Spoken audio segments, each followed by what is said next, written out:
உடன் பத்திரிகையாளர் திரு சுபீர் இணைந்திருக்கிறாரு, அவரோட பேசலாம். வணக்கம் சார், இணைப்புல இணைஞ்சதற்கு நன்றி. சார், இப்ப மக்கள் நீதி மையத்திற்கு ஆதரவா விசிக தலைவர் திருமாவளவன் அவருடைய கருத்தை பதிவு செஞ்சிருக்காரு. இதை நீங்க எப்படி பார்க்கறீங்க? உங்களுடைய கருத்துக்களை நீங்க சொல்லலாம் சார். இல்ல, இந்த கூட்டணி பலமாக இருக்க வேண்டும், எந்த விதமான மனக்கசப்போடும் பயணிக்க கூடாது, எல்லாரும் ஒன்றிணைந்து எல்லா கட்சி நிர்வாகிகளும் ஒன்றிணைந்து இந்த தேர்தலை சந்திக்கணும் அப்படிங்கிற ஒரு நல்லெண்ணத்தோட சொல்லியிருக்கிறாரு. ஏன்னா நீ மக்கள் நீதி மையத்திற்கு நேற்று அவர் சீட் நீ போட்டியிடலன்னு சொன்னாலும் கூட அந்த தொண்டர்கள் எதுவும் மனசோர்வு ஆயிடக்கூடாது, அதுல அவங்களுக்கு எதுவும் காயமட்டம் ஏற்பட்டுறக்கூடாதுங்கிற ஒரு நல்ல நோக்கத்தோடு சொல்லியிருக்கிறாருன்னு நம்ம இதை எடுத்துக்கிற வேண்டியதா இருக்கு.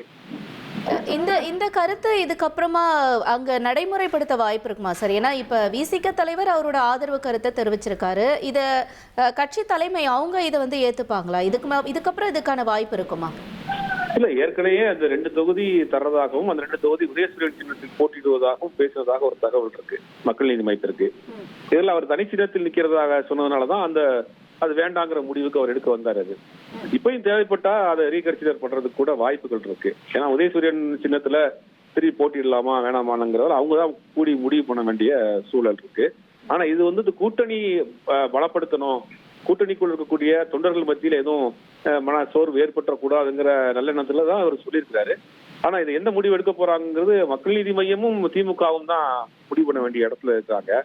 இவர் ஒரு நல்லெண்ண அடிப்படையில் பேசியிருப்பாரு. அது நன்றி சார், இணைப்பில் இணைஞ்சு உங்களுடைய பார்வைகளை பகிர்ந்து கொண்டமைக்கு.